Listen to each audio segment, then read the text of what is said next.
Hello everybody and welcome to another edition of the Magic Show. This week we're returning to our roots by inspecting the new Lorwyn Standard landscape, and we're also detailing what may or may not occur in Valencia at the Pro Tour I'm attending. Did I also mention that Cap'n Tickles is due for a new mana cost? Let's go!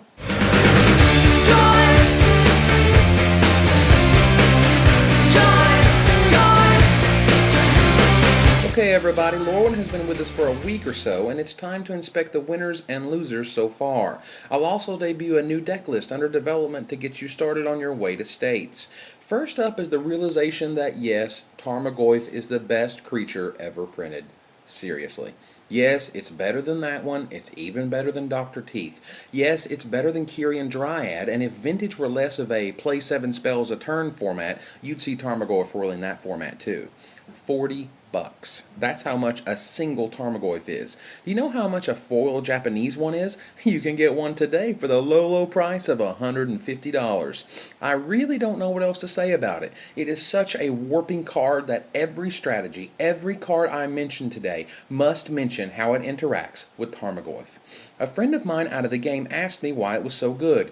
The argument for those who haven't seen it in action is always, quote, it dies to everything. The problem is, if you don't have that thing it dies to in your hand, you die. And quickly. Psychotog generally had to get in a few swipes as a 1-2 before he could finish you off. The Goyf, of course, hits as a 5-6 or even a 7-8 faster than you think. Tarfire is not just a solid goblin card, it's the best Tarmogoyf enabler I've ever seen. Killing another creature not only removes a blocker, but pumps Goyf +3/+3. There is no creature with such insane synergy. He is incredible just because you play Magic. Okay. So he's insane. If you don't have your set, prepare to cry as you attempt to get the accompanying set of Thoughtseize. Now there was a time when playing competitively meant that you had to sink some cash into legendary dragons, a legendary moonfolk, and copies of a broken legendary artifact. Then came the days of $200 mana bases. Now comes the $40 card you can't live without and its new cousin, Cash Seize. Having actually played with Cash Seize, I can tell you right now that there is no card that is more punishing to mulligans. You know how sometimes you go to 5 and can pull it out because you have a Forest, Llanowar Elf, and a Troll Ascetic? Thoughtseize is a kick in the junk to that plan, as it denies you any hope of seeing any creature beyond a single mana. A better way to think of it is this. You would pay a black mana and 2 life to kill Troll Ascetic every day of the week.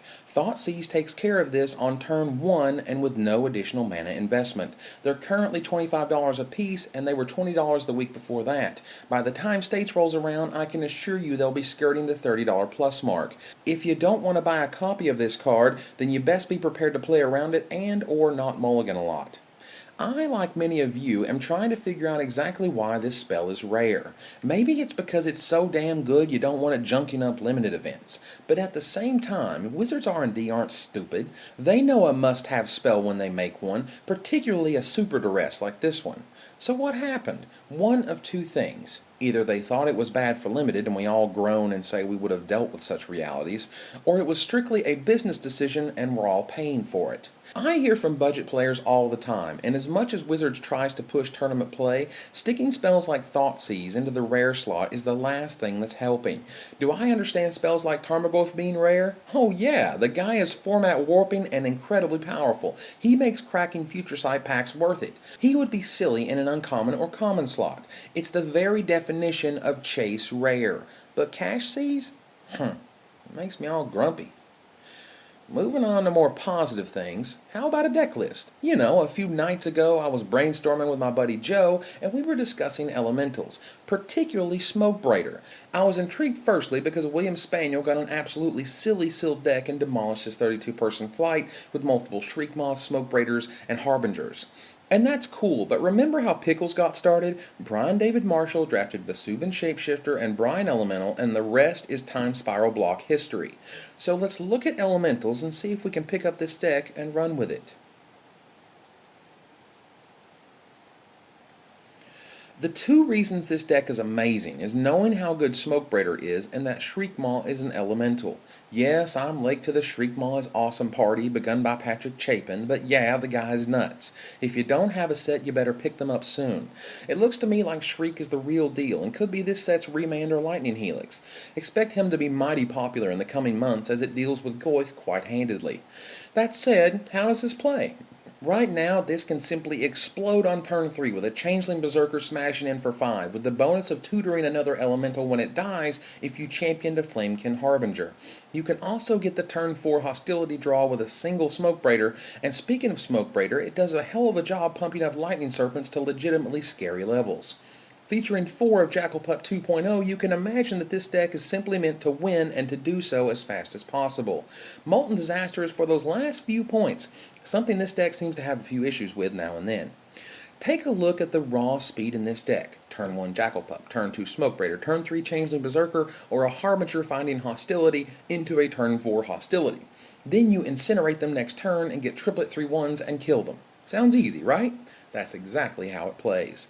I have a sideboard thrown together for various purposes. Cruel Edict is for Troll Ascetic and accompanying pals. Fortune Thief and Rough and Tumble is for the Kithkin lovers and all of us, but be careful of Oblivion Ring on the thief. While Cryoclasm, Mana Barbs, and the Singleton Chandra are for the slow control decks.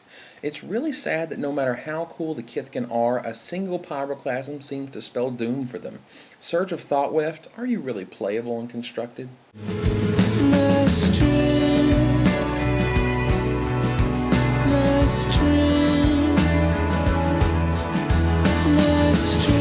Oh man, I am still in shock about getting to play in the Pro Tour. I know there were plenty bitching about this fact to begin with, but I assure you, no one was more shocked than I was. So now I'm eligible, I'm definitely going, and I've got to pick a deck. The question is, why share the deck I'm planning on bringing? The problem with this tour is that we don't get to use any Lorwyn cards. Now I understand why this was done, as Wizards wants you, the PTQ at heart, to try your best to mold the format. But this is flawed, I believe, for two reasons. One, it almost completely invalidates any testing done by pros for the format. Lorwyn is an incredibly impacting set with the inclusion of Thoughtseize alone, never mind the other incredible cards we've yet to fully utilize. Secondly, it means we'll see even less of what people plan on bringing because secrecy is even better in this situation. We saw the evolution of the format last winter as people were battling it out with trinket mages and whatnot, and this could be furthered at Valencia via new tech like Riptide Laboratory. So, should I share? Let's. Why? Because no, quote, real pros give a damn about what I'm bringing anyway. And who got me there in the first place? You guys. So let's delve into my current build of Gay As Might Get There.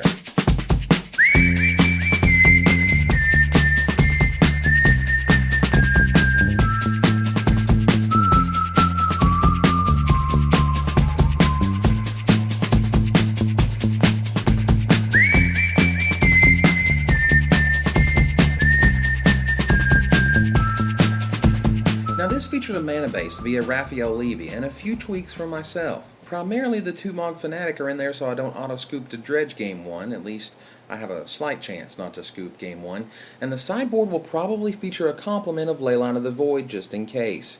I also upped the count to a full 4 Lightning Helix as the life game matters quite a bit, particularly as I see myself playing a few mirror matches as the day goes on.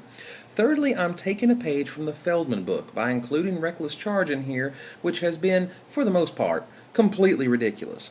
Man, dropping a 5/6 Goyf and then charging in for 8 damage is just so delicious, I tell you.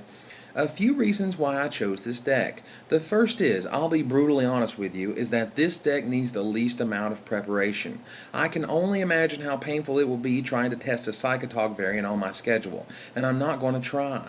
At least I know I can adequately pilot this deck and not misplay 2 or 3 times per turn. Next is, I like it a lot better than the quote Dark Boros or quote Dark Zoo builds that have been floating around. I've tried the Dark Confidant driven build with Mog Fanatics and Sensei's Divining Tops, and I thought it just stunk. Maybe it's me. I wish I could give you a more detailed analysis of the deck other than it plays scary creatures and wins, but that's pretty much what it does. As for the actual tour itself, I'm more psyched about meeting all of the big names there, including our own editor Craig Stevenson for the first time, than I am in actually playing in it. Call me crazy, but I'm a culture junkie. This will be hog heaven for me and should be nothing but good things for next week's show.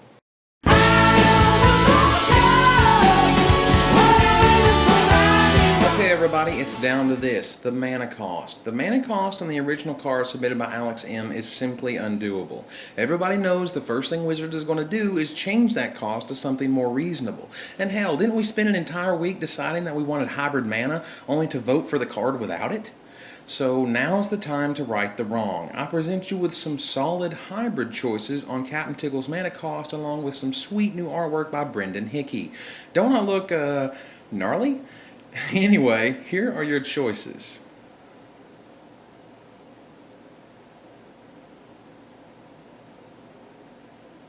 Remember to register and vote in the Star City Games forums. Any votes on YouTube will not be eligible.